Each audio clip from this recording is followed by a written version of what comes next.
Hello and welcome friends. तो आज की इस नई वीडियो में मैं आपसे बात करने वाला हूं ब्लड प्रेशर लो होने पर किन दवाइयों का इस्तेमाल किया जाता है। इन सभी दवाइयों की जानकारी हर व्यक्ति को होनी चाहिए, स्पेशली अगर आप एक मेडिकल स्टूडेंट हैं या फिर से मेडिकल प्रैक्टिशनर है। तो दोस्तों ये वीडियो आपके लिए काफ़ी हद तक इम्पोर्टेंट हो सकती है, तो वीडियो को अंत तक देखते रहिएगा। तो चलिए वीडियो को हम स्टार्ट करते हैं। उससे पहले मैं आप लोगों को एक महत्वपूर्ण जानकारी देना चाहूँगा कि इन सभी दवा में से कोई सा भी दवा का उपयोग जो है वो आपको खुद से बिल्कुल नहीं करना है। डॉक्टर के प्रिस्क्रिप्शन या फिर से डॉक्टर के सलाह से ही आपको क्या करना है, दवा का उपयोग करना है। अगर आप खुद से उपयोग करते हैं और कोई भी प्रॉब्लम होता है तो उसके जिम्मेदार जो है वो आप खुद होंगे। उसके साथ साथ दोस्तों, अगर आप चैनल पे पहली बार विजिट किए हो तो चैनल को सब्सक्राइब करके बेल नोटिफिकेशन प्रेस जरूर कर लीजिएगा, क्योंकि इससे हमें काफ़ी सारा मोटिवेशन मिलता है। और एक लाइक तो ऑफकोर्स आप लोग जरूर कर दीजिएगा। तो सबसे पहले हम जानते हैं यहाँ पे कि ब्लड प्रेशर क्या होता है। तो यहाँ पे मैंने जो है वो इंग्लिश में डिफिनेशन लिख रखा है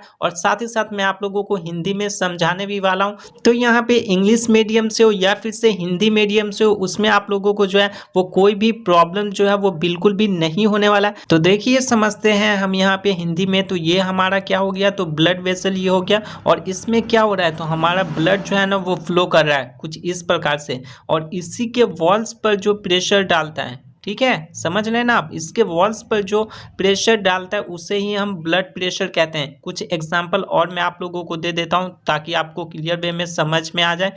ये हमारा क्या हो गया, तो ब्लड वेसल हो गया, ठीक है, और इसमें ब्लड जो है ना वो क्या कर रहा है, फ्लो कर रहा है, और इसके वॉल्स पर जो प्रेशर डालता है, आप कुछ इस प्रकार से यहाँ पे समझ सकते हैं, इसके वॉल्स पर जो प्रेशर डालता है उसे ही हम लोग ब्लड प्रेशर कहते हैं। कुछ एग्जाम्पल और हम देख लेते हैं ताकि आपको अच्छे तरीके से समझ में आ जाए। उससे पहले मैं आप लोगों को बताना चाहूँगा कि मेजरमेंट के अकॉर्डिंग ऊपर वाला जो होता है वो यहाँ पे सिस्टोलिक प्रेशर होता है, ठीक है, सिस्टोलिक हो गया, और नीचे वाला जो होता है वो डायस्टोलिक होता है। देखिए ये हमारा क्या हो गया, ब्लड वेसल हो गया, ठीक है, और इसमें क्या हो रहा है, तो ब्लड फ्लो हो रहा है। नॉर्मल ब्लड वेसल जो है ना वो कुछ इस प्रकार का होता है, देख सकते हैं इसमें काफ़ी जगह है, काफ़ी स्पेस है, तो ब्लड फ्लो होने में कोई भी प्रॉब्लम नहीं होता है। लेकिन प्री हाइपरटेंशन मतलब कि हल्का बढ़ा हुआ, उसके बाद हाइपरटेंशन जो कि काफ़ी बढ़ा हुआ थोड़ा होता है, तो उस कंडीशन में यहाँ पे ब्लड फ्लो जो क्या हो रहा है वो कम हो रहा है। देख रहे सकते हैं नॉर्मल में यहाँ पे ब्लड फ्लो ज़्यादा हो रहा है, प्री हाइपरटेंशन में थोड़ा उससे कम हो रहा है, और हाइपरटेंशन में जो है ना वो थोड़ा ज़्यादा कम हो रहा है। क्यों कम हो रहा है, तो इसके वॉल्स पर जो है ना वो प्रेशर डाला जा रहा है, ठीक है, ब्लड का, इसी वजह से यहाँ पे ब्लड फ्लो कम हो रहा है। होपफुली आपको काफ़ी अच्छे तरीके से समझ में आ गया होगा। आपको अगर कोई भी प्रॉब्लम है तो आप यहाँ पे कमेंट बॉक्स में पूछ सकते हैं, मैं वहाँ पे आपको अच्छे तरीके से क्लियर कर दूंगा। चलिए जानते हैं रेंज ऑफ ब्लड प्रेशर, ठीक है। तो नॉर्मल व्यक्ति का जो ब्लड प्रेशर होता है वो 120/80 होता है। 120 क्या हो गया, तो सिस्टोलिक ऊपर वाला, और 80 जो हो गया वो डायस्टोलिक नीचे वाला, ठीक है। उसके बाद हाइपरटेंशन जिसे हम हाई ब्लड प्रेशर कहते हैं, तो ये हमारा कितना होता है, तो 140/90, ऊपर वाला 140 और नीचे वाला 90। वहीं पर हाइपोटेंशन मतलब कि काफ़ी कम बीपी कितना होता है, तो 90/60, मतलब कि ऊपर वाला हमारा हो गया 90 और नीचे वाला हो गया हमारा 60। तो इन चीज़ों को आपको क्या करना है, ध्यान में रखना है। समझ रहे हैं ना आप, नॉर्मल व्यक्ति की ब्लड प्रेशर 120/80 होता है, हाइपरटेंशन की होती है 140/90, और हाइपोटेंशन की हो गई 90/60। तो इन चीज़ों को आपको क्या करना है, अच्छे तरीके से ध्यान रखना है। वैसे कुछ और इसके रेंज भी देख लेते, इससे आपको जो है वो क्लियर वे में समझ में आ जाएगा। होपफुली आपको जो है वो काफ़ी अच्छे तरीके से क्लियर हो जाएगी, ठीक है। तो मैं यहाँ पे आपको थोड़ा सा जूम करके दिखा दूं, तो देख सकते हैं आप यहाँ पे कि नॉर्मल ब्लड प्रेशर कितना होता है, तो 120/80। 120 क्या हो गया हमारा अपर हो गया, और 80 क्या हो गया, तो लोअर हो गया। उसके बाद प्री हाइपरटेंशन मतलब कि हल्का बढ़ा हुआ ब्लड प्रेशर, तो 120 से लेकर 139 ऊपर वाला, उसके बाद नीचे वाला कितना होता है, तो 80 से लेके 89। समझ रहे हैं ना आप, ये क्या हो गया, प्री हाइपरटेंशन मतलब कि हल्का बढ़ा हुआ ब्लड प्रेशर। अब आती है यहाँ पे हाइपरटेंशन की स्टेज फर्स्ट। हाइपरटेंशन दो स्टेज में यहाँ पे डिवाइड होता है, समझ रहे हो ना। तो स्टेज फर्स्ट में कितना हो गया, अपर हमारा तो 140 से लेकर 159, और नीचे वाला 90 से लेकर 99 होता है। अब हम हाइपरटेंशन के स्टेज सेकेंड के बारे में बात करें, जो कि एक क्रिटिकल कंडीशन होता है। समझ रहे हैं ना आप? तो ये कितना होता है, तो ऊपर वाला सिस्टोलिक हमारा कितना होगा, तो 160, और डायस्टोलिक मतलब कि नीचे वाला जो है वो हमारा एबव होगा 100 से, मतलब कि 100 से ज़्यादा हो सकता है। ये काफ़ी क्रिटिकल कंडीशन होता है। उसके बाद आता है हाइपरटेंसिव क्राइसिस, ठीक है, एबव 180, और जो कि ऊपर वाला हमारा हो गया। उसके बाद नीचे वाला जो है वो एबव 110।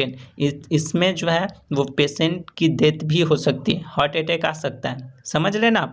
तो ये कुछ इसके टोटल ब्लड प्रेशर रेंजेस होते हैं। नॉर्मल व्यक्ति की ब्लड प्रेशर कितनी होती है, प्री हाइपरटेंशन कंडीशन में कितना होता है, हाइपरटेंशन कंडीशन में कितना होता है, फिर हाइपरटेंशन के स्टेज सेकंड जो कि क्रिटिकल कंडीशन होती है उसमें कितना होता है। ठीक है दोस्तों, मैं आप लोगों को एक महत्वपूर्ण जानकारी देना चाहूँगा कि अगर आप एक मेडिकल स्टूडेंट हैं या मेडिकल प्रैक्टिशनर है तो आप यहाँ पे स्क्रीनशॉट ले सकते हैं, या फिर से कॉपी में नोट डाउन जरूर कर लीजिएगा ताकि आपको लंबे समय तक याद रह सके। तो चलिए दोस्तों, हम जानते हैं कि किन कारणों की वजह से हमारे को जो है वो ब्लड प्रेशर लो हो सकता है। तो CNS, central nervous system, low blood volume, blood की वॉल्यूम लो हो जाने पर, heart disease, heart related problem, lung condition, lungs से रिलेटेड प्रॉब्लम, समझ रहे हैं ना, या लंग की कंडीशन ठीक ना होना, तो उसकी वजह से भी ब्लड प्रेशर जो है वो लो हो सकता है। अल्कोहल एंड ड्रग्स, अल्कोहल या ड्रग्स ज़्यादा लेने पर, वेरीज बॉडीज टेम्परेचर, तो उस कंडीशन में भी जो है वो किसी भी व्यक्ति का ब्लड प्रेशर कम हो सकता है, डिक्रीज हो सकता है। ठीक है दोस्तों, अगला हम जानते हैं कि यहाँ पे क्या क्या सिम्टम्स, लक्षण जो है वो देखने के लिए मिल सकती है। किसी भी व्यक्ति की ब्लड प्रेशर लो हो गई है तो डिजीनेस मतलब कि चक्कर आना, फेंटिंग और पासिंग आउट, उसके बाद अपसेट स्टमक, कब्जियत महसूस होना, ये आपको सिम्टम्स जो है वो देखने के लिए मिल सकती है। अगला सिम्टम्स जो हमारा आता है वो ब्लर और डिस्ट्रॉयड विजन, धुंधलापन दिखाई देना, फास्ट शैलो ब्रीदिंग मतलब कि सांस लेने में दिक्कत होना, सांसें थमना, सांसें फूलना, फैटिग और वीकनेस, थकान या कमजोरी महसूस होना।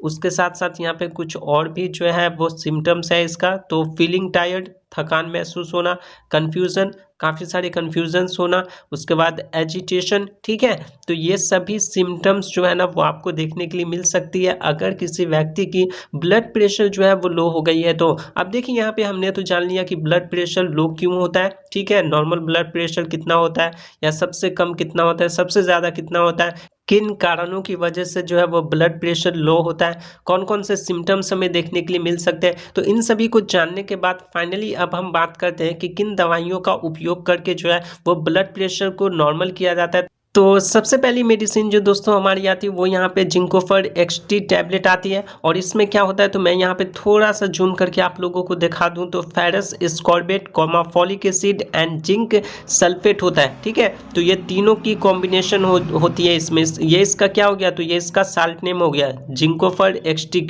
टैबलेट का। ठीक है, और इसका उपयोग हम किस में करते हैं, तो ब्लड प्रेशर किसी भी व्यक्ति का लो हो गया है, डिक्रीज हो गया है, तो उससे नॉर्मल करने के लिए इसका इस्तेमाल किया जाता है। यूज़ के बारे में जान लेते हैं, डोज के बारे में हम जान लेते हैं। तो 1 tablet OD in a day after meal, मतलब कि दिन में एक बार खाना खाने के बाद जो है वो इस मेडिसिन का हमें यूज़ करना है। नेक्स्ट मेडिसिन हमारी आती है, उससे पहले दोस्तों मैं आप लोगों को बताना चाहूँगा कि अगर आप एक मेडिकल स्टूडेंट हैं या फिर से मेडिकल प्रैक्टिशनर है तो आप यहाँ पे इन सभी मेडिसिन्स का स्क्रीनशॉट ले सकते हैं या फिर से कॉपी में नोट डाउन कर सकते हैं ताकि आपको जो है वो लंबे समय तक याद रह सके। तो हमारी अगली मेडिसिन जो है वो है यूनी एंजाइम टैबलेट, और इसका dose 1 tablet BD in a day after meal लिया जाता है, मतलब कि दिन में 2 बार खाना खाने के बाद इसका इस्तेमाल कर सकते हैं। दोस्तों मैंने यहाँ पे पहली मेडिसिन जो बताई थी उसमें OD था।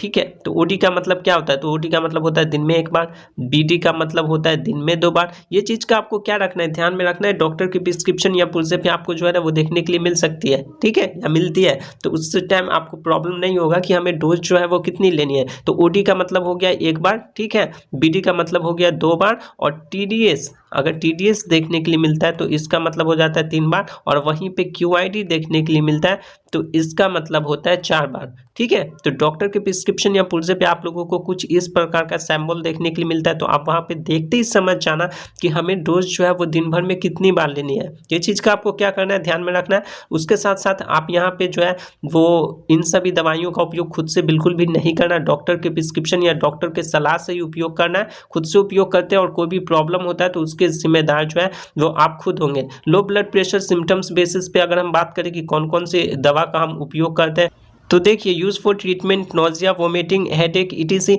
अगर यहाँ पे ये सिम्टम्स अगर लो ब्लड प्रेशर के साथ साथ देखने के लिए मिल रही है तो उसमें कौन सी मेडिसिन का हम उपयोग करते हैं। तो अगर किसी व्यक्ति को यहाँ पे बुखार हो गया है, ब्लड प्रेशर लो है, उसके साथ साथ बुखार भी हो गया, तो उसमें पैरासीटामोल 500 या फिर से 650 का हम इस्तेमाल करते हैं। और आप यहाँ पे देख सकते हो कि पैरासीटामोल मतलब ये कालपुल नाम से आता है, इस पे आईपी लिखा हुआ है। आईपी का मतलब क्या होता है दोस्तों, तो देखो आईपी का मतलब होता है इंडियन फार्माकोपिया। आपको यहाँ पे बीपी यूएसपी भी देखने के लिए मिल सकता है, तो बीपी का मतलब होता है ब्रिटिश फार्माकोपिया, साथ ही साथ यूएसपी देखने के लिए मिलता है ना, तो यूएसपी का मतलब होता है यूनाइटेड स्टेट फार्माकोपिया। ये चीज़ों को आपको क्या करना है, ध्यान में रखना है कि नेक्स्ट टाइम से आप लोगों को आईपी बीपी यूएसपी देखने के लिए मिलेगा तो आप लोग समझ जाना कि ये जो है वो कौन सी फार्माकोपिया पर बनी हुई है। अब बात आती है कि फार्माकोपिया क्या होती है, तो देखो फार्माकोपिया जो है ना वो एक बुक होती है, ठीक है, जिसमें मेडिसिन के मैन्युफैक्चरिंग की जानकारी लिखी हुई होती है, प्रोसीजर लिखी हुई होती है। इवन किसी भी प्रकार का एरर आता है मैन्युफैक्चरिंग करने के दौरान तो उसे ठीक कैसे किया जाता है वो भी फार्माकोपिया के बुक में लिखा हुआ होता है,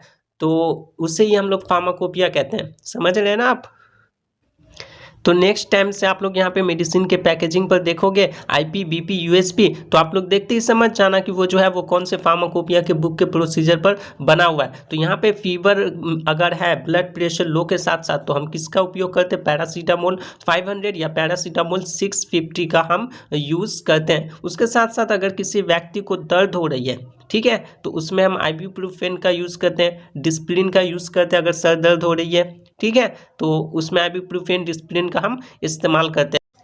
और इसका डोज जो है वो 1 tablet BD in a day after meal लिया जाता है, मतलब कि खाना खाने के बाद दिन में 2 बार जो है वो इस मेडिसिन का इस्तेमाल कर सकते हैं, चाहे वो आइबुप्रोफेन हो गया, डिस्प्रिन हो गया और कालपोलो हो गया, ठीक है, या डोलो हो गया, तो इनका जो है वो इस्तेमाल करना है। चलिए जानते हैं हम यहाँ पे सिम्टम्स बेसिस पर ही मेडिसिन के बारे में। किसी व्यक्ति को लो ब्लड प्रेशर के साथ साथ वोमिटिंग हो रही है या जी मिचला रहा है तो उसमें कौन सी मेडिसिन का हम उपयोग करते हैं, तो दोस्तों यहाँ पे ऑन्डेनसेट्रॉन का जो है वो इस्तेमाल किया जाता है, जो कि एमिसिड 4 नाम से आता है। और यहाँ पे देख सकते हैं आप कि ये आईपी के प्रोसीजर पे बना हुआ है, यानी कि इंडियन फार्माकोपिया के बुक के प्रोसीजर पे बना हुआ है। उसके साथ साथ हम रैनिटिडीन का इस्तेमाल करते हैं, टिडीन अंत में लगा हुआ है, तो इसका मतलब क्या हो गया, आपको मैंने नाम से पहचानने वाले वीडियो में बता रखा है कि यहाँ पे नाम से ही आप पहचान जाओगे कि कौन सी दवा किस काम में आती है, ठीक है। तो यहाँ पे टिडीन अंत में लगा हुआ है, तो इसका उपयोग जो है ना वो स्टमक रिलेटेड प्रॉब्लम में करते हैं, जैसे कि गैस, एसिडिटी, नोजिया, वोमिटिंग, इन सभी में इसका उपयोग किया जाता है। समझ रहे हैं ना आप। वो वीडियो आपने अभी तक नहीं देखा है तो आई बटन में मैंने जो है वो वीडियो का लिंक डाल रखा है। इस वीडियो को देखने के बाद उस वीडियो को कंप्लीट अगर आप देख लेते, मैं आपसे प्रॉमिस करता हूं कि आपको दवाइयों की जानकारी जो है वो काफ़ी सारी हो जाएगी, ठीक है। आप यहाँ पे दवा का नाम देखकर ही पहचान जाओगे कि कौन सी दवा का क्या उपयोग होता है। उस वीडियो को अगर आप सिर्फ एक बार देख लेते हो तो यहाँ पे रैनिटिडीन का उपयोग हम कब करते हैं, तो देखो स्टमक रिलेटेड प्रॉब्लम है, जैसे जी मिचलाना, उल्टी होना, कब्जियत फील होना, तो उसमें यहाँ पे रैनिटिडीन का हम उपयोग करते हैं, जो कि एसिलॉग 150 नाम से आता है, ये 300 नाम से भी आता है। 300 150 कितना हो गया, तो ये सब हमारे mg हो जाते हैं, ठीक है। तो इन चीज़ों का आपको ध्यान में रखना है। इसका dose 1 tablet BD in a day after meal लिया जाता है, मतलब कि खाना खाने के बाद दिन में 2 बार इस मेडिसिन का हम इस्तेमाल कर सकते हैं। तो दोस्तों जानते हैं हम अगली ट्रीटमेंट के बारे में। तो देखिए यहाँ पे किसी भी व्यक्ति की अगर ब्लड प्रेशर यहाँ पे लो हो गई है तो उसे नॉर्मल करने का एक और तरीका है, जो कि हम ORS या फिर से इलेक्ट्रल पाउडर का इस्तेमाल करते हैं, ठीक है। जैसे कि मैं आपको थोड़ा सा यहाँ पे दिखा दूँ जूम करके, तो ये जो है वो आईपी के प्रोसीजर पे बना हुआ है, इंडियन फार्माकोपिया के बुक के प्रोसीजर पे बना हुआ है। तो ये पाउडर फॉर्म में हमारा क्या होता है और ORS या फिर से इलेक्ट्रॉल पाउडर जो है वो हम पेशेंट को देंगे तो उनका ब्लड प्रेशर जो हो क्या हो जाएगा, नॉर्मल हो जाता है, तो हम क्या करते हैं, ओआरएस और इलेक्ट्रोल पाउडर का भी हम इस्तेमाल करते हैं। किसी भी व्यक्ति का अगर ब्लड प्रेशर लो हो गया है तो उसे नॉर्मल करने के लिए जो है वो हम इन 2 दवाइयों का हम इस्तेमाल करते हैं। ये क्या करता है, तो हमारे बॉडी फ्लूइड्स की कमी भी हो जाती है तो उसको मेंटेन करता है। उसके साथ साथ किसी भी व्यक्ति की ब्लड प्रेशर लो हो गई है तो उसे नॉर्मल करने में ये हेल्प करता है। तो दोस्तों ये सभी दवाइयाँ थी जिनका उपयोग करके किसी भी व्यक्ति का अगर ब्लड प्रेशर लो हो गया है तो उसे नॉर्मल किया जाता है। होपफुली आपको वीडियो काफ़ी पसंद आई हो। वीडियो पसंद आई हो तो वीडियो को लाइक कर दीजिएगा, चैनल को सब्सक्राइब कर लीजिएगा, क्योंकि आपके एक लाइक और एक सब्सक्राइब से हमें काफ़ी सारा मोटिवेशन मिलता है। उसके साथ साथ दोस्तों यहाँ पे अगर आप एक मेडिकल स्टूडेंट या मेडिकल प्रैक्टिशनर है तो आप स्क्रीनशॉट जरूर ले लेना या कॉपी में नोट डाउन कर लेना। और जितनी भी सारी दवाइयों की जानकारी इस वीडियो में दी गई है उन सभी दवाइयों में से किसी भी दवा का उपयोग खुद से बिल्कुल नहीं करना है। डॉक्टर के प्रिस्क्रिप्शन या फिर से डॉक्टर के सलाह से ही आपको क्या करना है, दवा का उपयोग करना है। अगर आप खुद से उपयोग करते हैं और कोई भी प्रॉब्लम होता है तो उसके जिम्मेदार जो है वो आप खुद होंगे। तो आज की इस नई वीडियो में बस इतना ही। मिलते हैं एक नई वीडियो में, तब तक के लिए जय हिंद, वंदे मातरम।